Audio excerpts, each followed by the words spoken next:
I want to see Orlando make a run, but they're too banged up. They're about a year. They're a year away. I'm not gonna lie. Surprisingly, I think I see the Heat having some fun the rest of the way because Wiggins is not gonna play.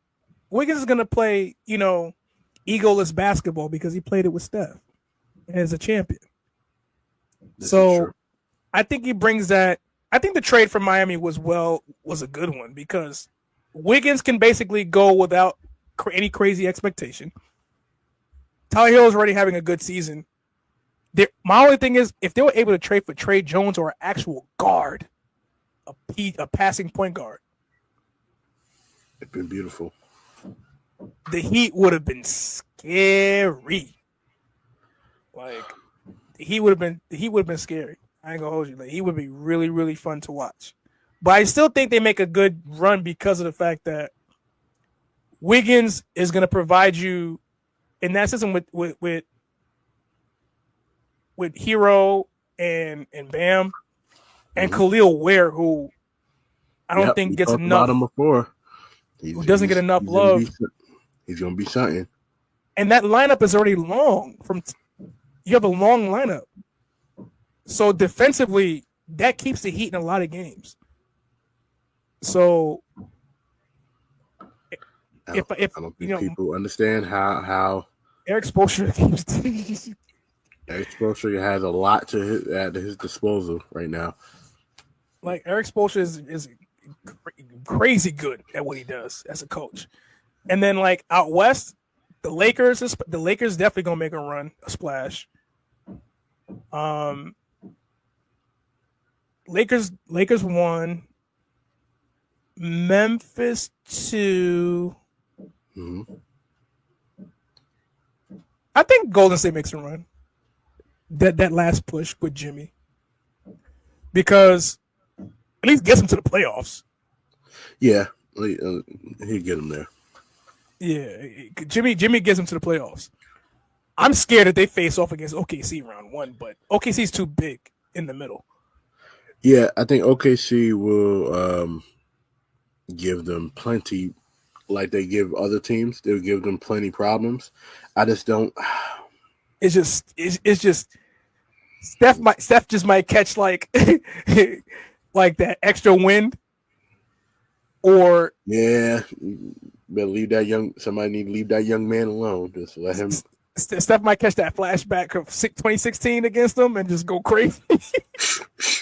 And this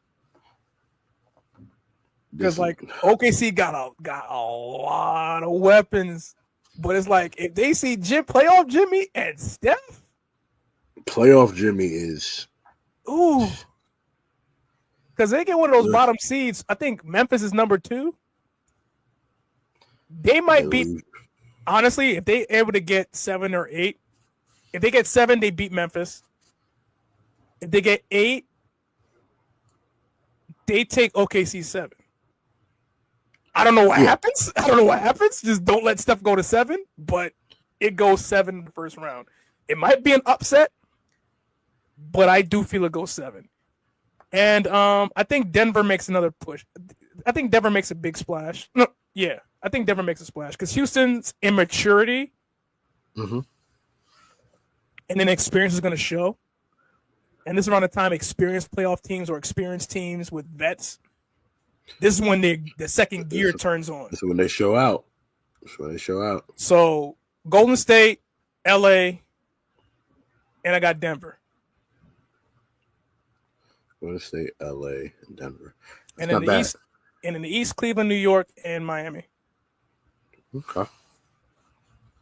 Not too bad. Yeah. I'm thinking on the East, on the Eastern Conference. I was gonna say if they were healthy. I think Miami makes a push just because all of the things you said about getting Andrew Wiggins and the team around him. I thought I really pushed that if they were going to get anybody out that trade, Andrew Wiggins would be the perfect fit right there. Just for the simple fact he fills Jimmy's spot. It doesn't fill everything that Jimmy does, but you have a small forward for a small forward, so you don't have to look for another wing player. Andrew Wiggins, when motivated and definitely when he's focused, is one of the better players in the league. He's not the best player in the league, but he's one of the better players in the league that can fill that spot. You have Bam and Tyler Hero playing really well, and the team around them playing well. I think they make a solid push. I think they make a little bit of noise. They make a little bit of noise. They could definitely catch Detroit and Atlanta. They can catch Detroit. Detroit was my next team that I think is going to make a push. They've been playing really well. It just hasn't equaled a bunch of wins, but I think they can. Their inexperience is starting to show too. Yeah, I think they'll make it. I think they end up. They'll be in the play and they're going against Atlanta. Yeah, I think they'll be in the play-in for sure.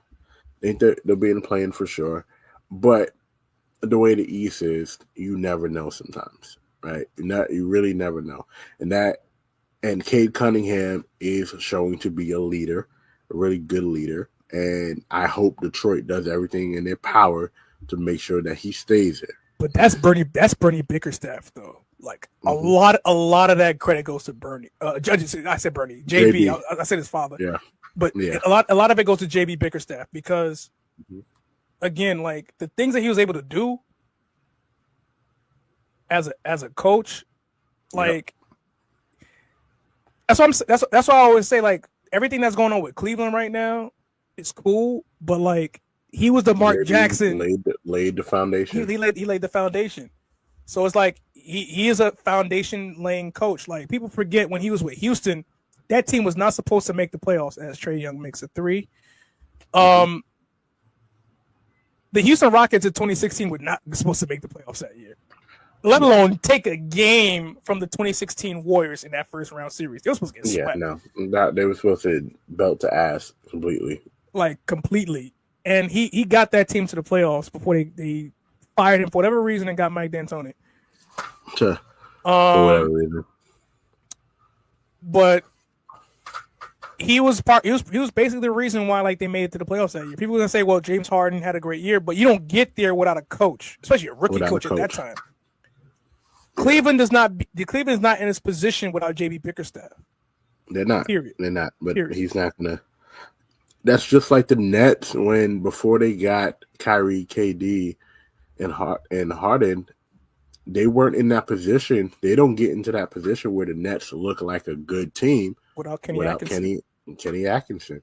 Yeah, hold Steve Nash, bro. Like y'all actually Steve Nash got him. And y'all hold him. Y'all hold him, and y'all got him. Oh my God! Y'all could have just kept Kenny Atkinson. He would have led y'all to the promised land. And the crazy part was, he wasn't even a bad coach. It was the fact that he had to deal with those egos. They got him out of here quick. They got him out of there because he couldn't deal with egos. Because I can. People say Steve Nash was a bad coach. He couldn't coach with egos. Yeah, Steve Nash was just a pawn in the overall scheme of things, and I hate to say it like that, but that's literally what he was. I keep telling Matt, Kyrie and KD had a head. He's like, no, they didn't. No, it's Joe Tsai. I'm like, no, it was them niggas. Joe Tsai Kyrie and KD had a hand in that. Joe Tsai definitely had a hand in that too. I feel like it was a combined effort.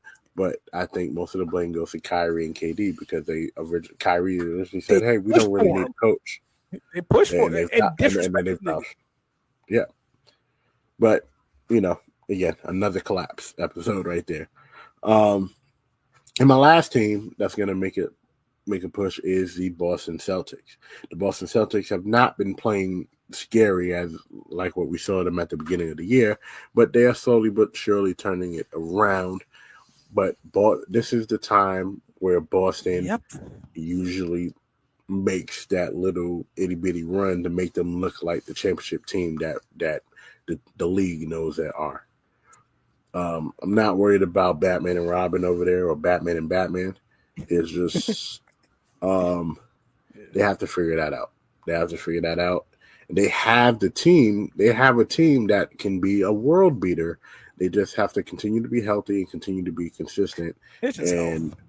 Yeah, it's just health. They're going to rely on threes. That's how they play. That's how they win, whatever. But You have to be healthy. Now in the West, obviously the Lakers. Lakers with Luka and LeBron, they will make a push.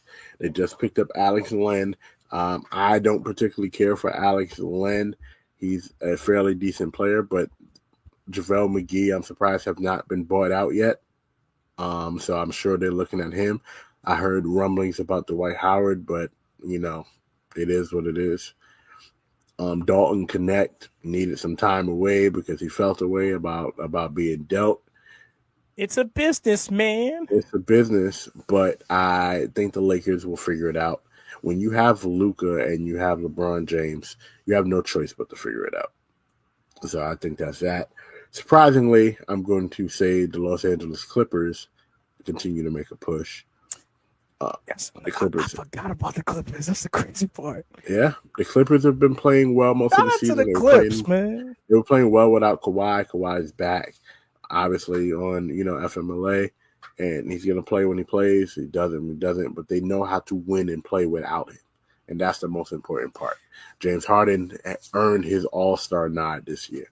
I think Norman Powell should have got in as well, but James Harden earned his All-Star nod this year, and he was showing why, he's still one of the best players in the league. And for my third team, surprisingly, I'm going to say the Phoenix Suns. I think they need to break. They need this week and a half off to regroup. KD needs to have a conversation with management. KD's going to show up the ball regardless. He's going to show up the ball regardless. Devin Booker is going to show up the ball regardless. Bradley Beal, I don't know, man. He's not going to waive his no trade clause because he know he's been not balling. But to be fair, that's another thing that Kevin Durant is also responsible for. I'm like, yo, you okayed the trade, and then now when it doesn't want to work out, you want to put him as a scapegoat. Like, you gotta stop doing that. Yeah. Yeah. Did that shit in Brooklyn with Kyrie and then James, and how that James situation went. And then you on this bullshit. I'm like, no. Yeah. You tried to GM your shit. I mean, he okayed the trade, but he okayed the trade, but Brad Beal had to figure that shit out, bro. In all honesty, Bradley Beal. He had to. Frank Vogel had the opportunity, but they were hurt half the year. They fired Monty Williams. That was dumb. No, they needed to fire Monty Williams because Monty Williams would have ended up getting fired anyway because of how they were playing. They had too much talent to not play well, and they're still not playing the best. Vogel got a playoff run and got fired. But this is your third head coach, right? And you got Mike Budenholzer who left, who got unceremoniously fired from Milwaukee. Unceremoniously fired. That still boggles me, but you know what? Not my team, not my problem. And then, it's your third head coach in 3 seasons in Phoenix, and you're not nowhere near to the threat in the West that you're projected to be. That is a problem. That is a big problem. Again, KD, generational scorer, generational talent, hooper. If Bron had that, would you think it would be in that situation right now? Probably. No. Think about it. You have the Suns. You have scorers. You have wings. And you have a coach like Bud that has won finals, has been to the conference finals, has been deep in the playoffs. He's won championships with Pop. If you are LeBron James, let's say at the height of your Cleveland run the second time, do you think that happens in Phoenix? Do you think they're down in the Western Conference trying to look up with the team? Like you got 2 shooters, 2 scorers who can give you in their sleep 30 points if you give them an opportunity. I don't think so, but I'm also big on these what ifs are too heavy. It is heavy, but it is. I just go by in terms of I've seen enough in terms of the eye test to be like, all right, if you're able to put person X here, because remember, this is a person that's 4 franchises. Heat, or 3 franchises. Cavs, Heat, and the Lakers. You've been to every one of them, and you left every one of them with a chip.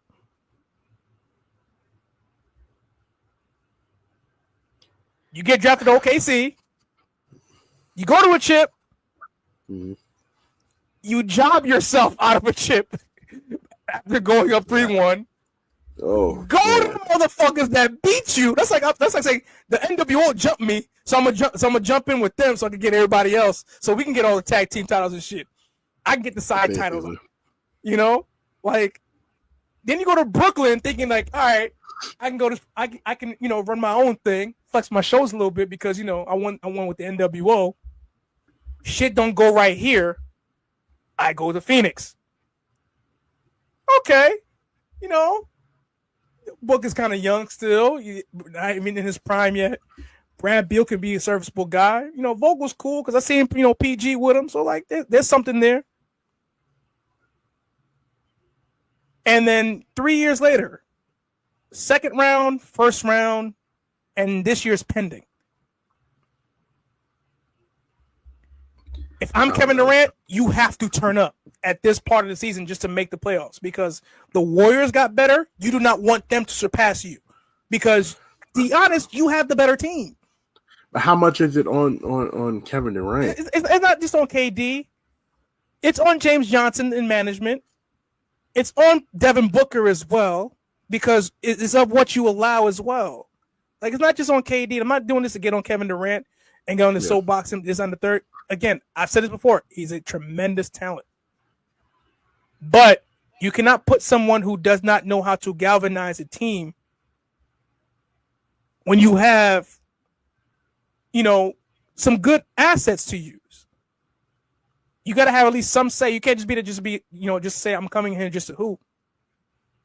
Like, you got to and then conversely, we say that, but we also know the type of leader that KD is, and he's not the vocal leader. Like, lead on the court. Take advantage when you have to take advantage. Don't just show up and be like, oh, I just dropped 30, so what everybody else do. Like, that's what I mean. Like I've seen, like, watching KD's career, I've seen him lose games where it's like, all right, I know I can get to 30, but it's like, did it feel like your 30 made that kind of an impact? Like, that first year in Golden State, like, when he scored